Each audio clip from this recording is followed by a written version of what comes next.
Today on Newsbreak, we have coverage from last night's freshman and JV football games. We will also take a look at the top stories in world news for today. All this and more on this Wednesday, September 7th, 2016.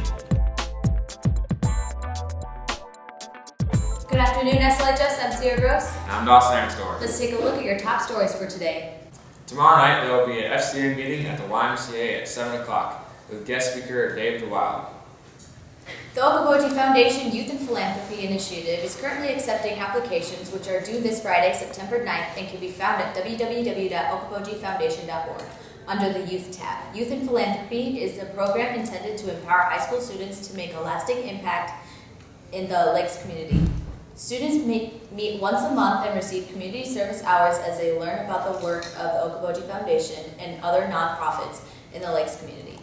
Friday is the deadline to sign up for the ILCC Career Day. Paperwork to register is in the office. Also, the deadline for Youth Connect is also this Friday. Now let's take a look at the forecast for the rest of the week.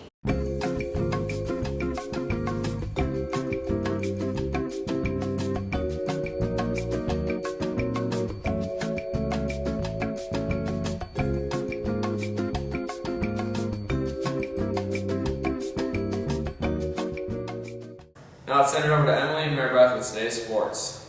In sports today, the freshman football team took on the Spencer Tigers last night in their second game of the season. The game would start out with Spencer scoring on their first possession. It was all Spencer as the Indians struggled to create offense. The game would finish Spencer with winning 42-0. Next up was the JV team. They also played Spencer last night. The Indians and Spencer came out battling for the first half until the Indians took control of the game. In the second half, the Indians would add their lead, winning the game 24-12. The cross-country meet scheduled for last night in Esterville was canceled, so there are no results from last night. That is a look at your sports for today. Back to you guys. Thanks, guys. Now let's send it over to Courtney Delbernay for today's world news. Colin Kaepernick is no longer the only athlete kneeling during the national anthem.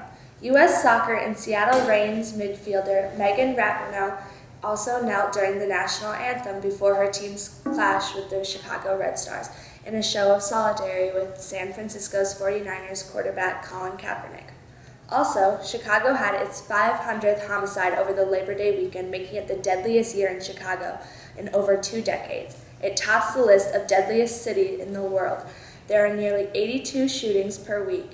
In just one weekend in August, there were 8 gun-related homicides and 64 non-fatal shootings. 7 Iranian boats interfered with the U.S. ship yesterday in the Persian Gulf.